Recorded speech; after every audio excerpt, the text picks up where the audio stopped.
박근혜 전 대통령이 이제 구속되면서 친박 집회들, 안 그래도 과격해서 사실 기자들도 많이 다치고 했잖아요. 예.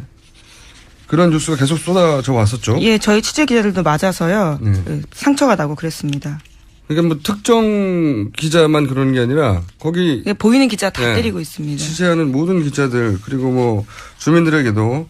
그래서 제가 도대체 어느 정도인지 이 문제를 한번 간단하게 짚어볼까 합니다. 미니로. 그런 뉴스만 접했지. 친박 집회의 폭행들이 어떤 식으로 벌어지고 있는지 윤석빈 전국 언론노동조합 특임부위원장 연결됐습니다. 안녕하세요. 네, 안녕하세요. 네, 여보세요? 네, 목소리를. 네, 안녕하세요. 상쾌하게 해주십시오. 네. 예. 간간히 접하긴 했는데, 네. 이 친박 집회에서 이제 이 폭행 사태로 언론인들이, 곤욕을 치는 게 어느 정도입니까? 지금 현재 공식 집계가 된 부분은 없는데요. 예.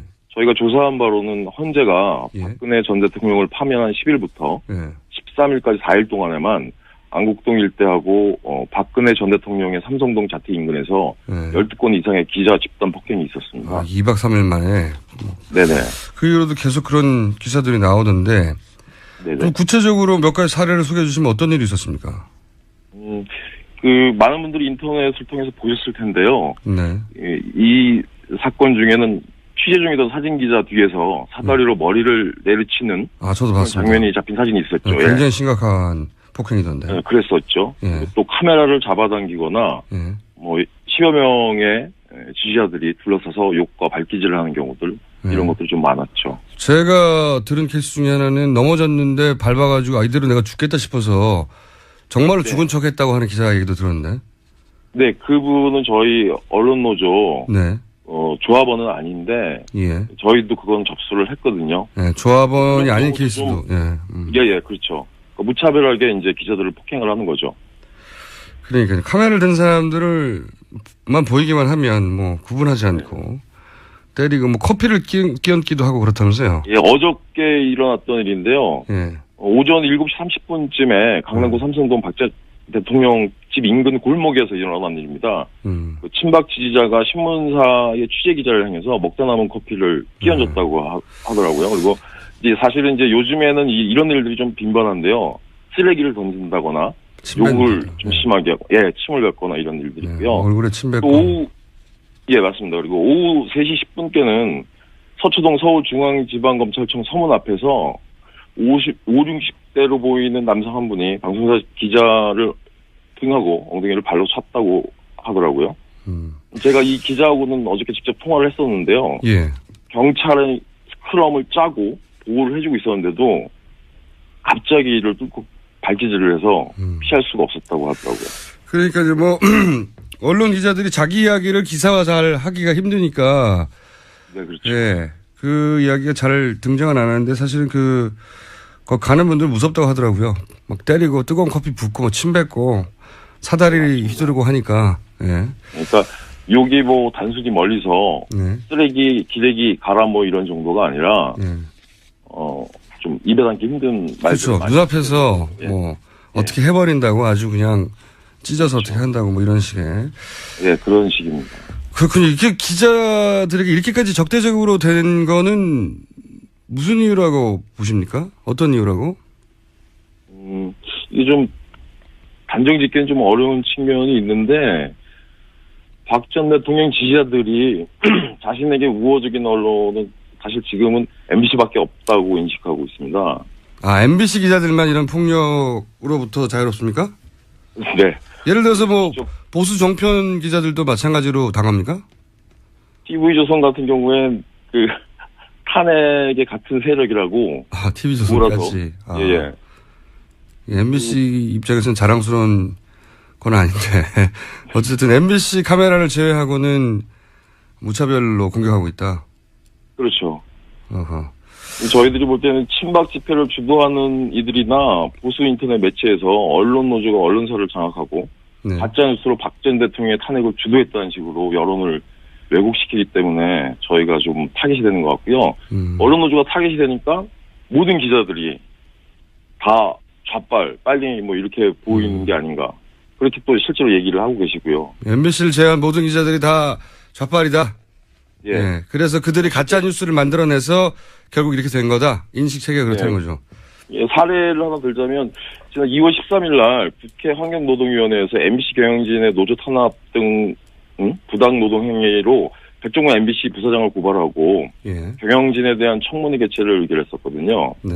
근데 3일 뒤인 2월 16일 날 MBC는 뉴스를 통해서 더불어민주당이 MBC 청문회 개최를 밀어붙이는 데에는 민주노총 산하의 언론노조가 사실상 배후에 있다는 식으로 여론을 선동을 했습니다. MBC만 정상이라고 생각하는군요, 지금. 정상인 정도가 아니라요, 애국이라고 얘기합니다. MBC만. 야, 이건 MBC 입장에서는 입장을 내놔야 될 뉴스인 것 같은데. 자, 마지막 질문인데. 네네. 앞으로 이게 더 폭력적이 될 거라고 보십니까? 아무래도 오늘 구속이 됐기 때문에 박 전 대통령이 구속이 됐기 때문에 좀 더 궤양될 거라고 좀 보여지고요. 사실은 파면이 됐던 날도 저희가 기자들 폭행된 사실을 전해 듣고 서울시경 앞에서 기자회견을 열고 면담을 요청한 다음에 적극적인 보호하고 가해자에 대한 엄중 처벌을 요청을 했었습니다. 경찰에. 예, 그래서 경찰이 입장문을 공식적으로 발표를 했고 최근 들어서 스크럼도 짜주고 비교적 적극적으로 좀 보호 조치를 해주고 있는데 아무래도 지금 다시 촉발이 돼서 궤양될 수 있거든요. 4월 1일 날 또 집회들이 예고가 된 것들이 있어서 저희도 좀 예의주시하고 좀 봐야 될 것 같고요. 경찰에도 다시 한번 보호 요청을 해야 될 것 같습니다. 알겠습니다. 조심하시고요. 오늘 말씀 감사합니다. 예, 고맙습니다.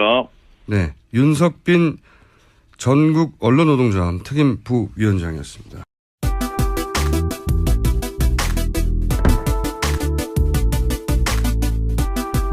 기자를 등하고 엉덩이를 발로 찼다고 하더라고요. 제가 이 기자하고는 어저께 직접 통화를 했었는데요. 예. 경찰의 스크럼을 짜고 보호를 해주고 있었는데도 갑자기 이를 뚫고 발기질을 해서 피할 수가 없었다고 하더라고요. 그러니까 이제 뭐 언론 기자들이 자기 이야기를 기사화 잘 하기가 힘드니까. 네, 그렇죠. 예. 그 이야기가 잘 등장은 안 하는데 사실은 거기 가는 분들 무섭다고 하더라고요. 막 때리고 뜨거운 커피 붓고 침 뱉고 사다리 휘두르고 하니까. 예. 그러니까 여기 뭐 단순히 멀리서 네. 쓰레기, 기레기 가라 뭐 이런 정도가 아니라 좀 입에 담기 힘든 말들. 그렇죠. 눈앞에서 뭐 어떻게 해버린다고 아주 그냥 찢어서 어떻게 한다고 뭐 이런 식의. 예, 그런 식입니다. 그렇군요. 이게 기자들에게 이렇게까지 적대적으로 된 거는 무슨 이유라고 보십니까? 어떤 이유라고? 이게 좀 단정 짓기는 좀 어려운 측면이 있는데 박 전 대통령 지지자들이 자신에게 우호적인 언론은 사실 지금은 MBC밖에 없다고 인식하고 있습니다. 아, MBC 기자들만 이런 폭력으로부터 자유롭습니까? 네. 예를 들어서 뭐 보수 정편 기자들도 마찬가지로 당합니까? TV조선 같은 경우엔 탄핵의 같은 세력이라고. 아, TV조선까지. 아. 예. MBC 입장에서는 자랑스러운 건 아닌데 어쨌든 MBC 카메라를 제외하고는 무차별로 공격하고 있다. 그렇죠. 어허. 저희들이 볼 때는 친박 집회를 주도하는 이들이나 보수 인터넷 매체에서 언론 노조가 언론사를 장악하고 네. 가짜뉴스로 박 전 대통령의 탄핵을 주도했다는 식으로 여론을 왜곡시키기 때문에 저희가 좀 타깃이 되는 것 같고요. 언론 노조가 타깃이 되니까 모든 기자들이 다 정말로 죽은 척했다고 하는 기자 얘기도 들었는데. 네, 그분은 저희 언론 노조 네. 조합원은 아닌데 예. 저희도 그건 접수를 했거든요. 네, 조합원이 아닌 케이스도. 예, 그렇죠. 무차별하게 이제 기자들을 폭행을 하는 거죠. 그러니까 카메라를 든 사람들을만 보이기만 하면 뭐 구분하지 않고 때리고 뭐 커피를 끼얹기도 하고 그렇다면서요. 예, 어저께 일어났던 일인데요. 예. 오전 7시 30분쯤에 강남구 삼성동 박 전 대통령 집 인근 골목에서 일어난 일입니다. 그 친박 지지자가 신문사의 취재 기자를 향해서 먹다 남은 커피를 끼얹었다고 하더라고요. 그리고 이제 사실은 이제 요즘에는 이런 일들이 좀 빈번한데요. 쓰레기를 던진다거나 욕을 좀 심하게 하고, 침을 뱉거나 이런 일들이 있고요. 얼굴에 침 뱉고. 또 오후, 맞습니다. 그리고 오후 3시 10분께는 서초동 서울중앙지방검찰청 서문 앞에서 60대로 보이는 남성 한 분이 방송사 기자. 박근혜 전 대통령이 이제 구속되면서 친박 집회들, 안 그래도 과격해서 사실 기자들도 많이 다치고 했잖아요. 예. 그런 뉴스가 계속 쏟아져 왔었죠. 예, 저희 취재 기자들도 맞아서요. 상처가 나고 그랬습니다. 그러니까 뭐 특정 기자만 그러는 게 아니라 거기 보이는 기자 다 때리고 있습니다. 취재하는 모든 기자들 그리고 뭐 주민들에게도. 그래서 제가 도대체 어느 정도인지 이 문제를 한번 간단하게 짚어볼까 합니다. 미니로. 그런 뉴스만 접했지. 친박 집회의 폭행들이 어떤 식으로 벌어지고 있는지 윤석빈 전국 언론노동조합 특임부위원장 연결됐습니다. 안녕하세요. 네, 안녕하세요. 네, 여보세요? 네, 목소리를. 네, 안녕하세요. 상쾌하게 해주십시오. 네. 간간히 접하긴 했는데, 네. 이 친박 집회에서 이제 이 폭행 사태로 언론인들이, 곤욕을 치는 게 어느 정도입니까? 지금 현재 공식 집계가 된 부분은 없는데요. 예. 저희가 조사한 바로는 헌재가 예. 박근혜 전 대통령을 파면한 10일부터 예. 13일까지 4일 동안에만 안국동 일대하고 박근혜 전 대통령의 삼성동 자택 인근에서 예. 12건 이상의 기자 집단 폭행이 있었습니다. 2박 3일 만에. 네네. 그 이후로도 계속 그런 기사들이 나오던데, 네네. 구체적으로 몇 가지 사례를 소개해 주시면 어떤 일이 있었습니까? 많은 분들이 인터넷을 통해서 보셨을 텐데요. 네. 이 사건 중에는 취재 중이던 사진 기자 뒤에서 사다리로 머리를 내리치는 저도 봤습니다. 장면이 잡힌 사진이 있었죠. 굉장히 심각한 폭행이던데. 네, 그랬었죠. 예. 또 카메라를 잡아당기거나 예. 뭐 10여 명의 지지자들이 둘러싸서 욕과 발기질을 하는 경우들 이런 것들이 좀 많았죠. 제가 들은 케이스 중에 하나는 넘어졌는데 밟아가지고 이대로 내가 죽겠다 싶어서